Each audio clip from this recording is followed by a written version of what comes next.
asalaamaaleykum.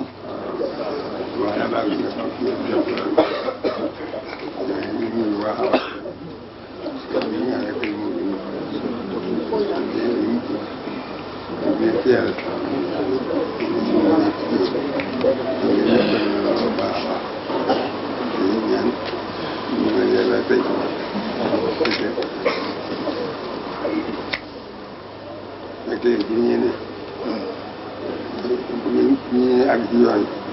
jëf ci ak jëriñ bi ngeen am ñu sant bu baax a baax te mu gën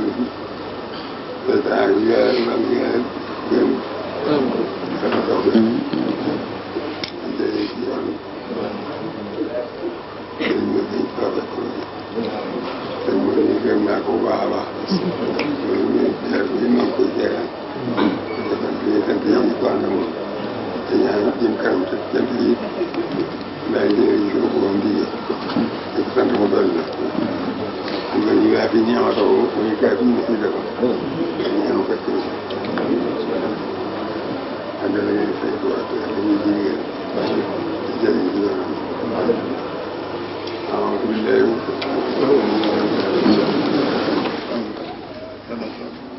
waaye tool la tàll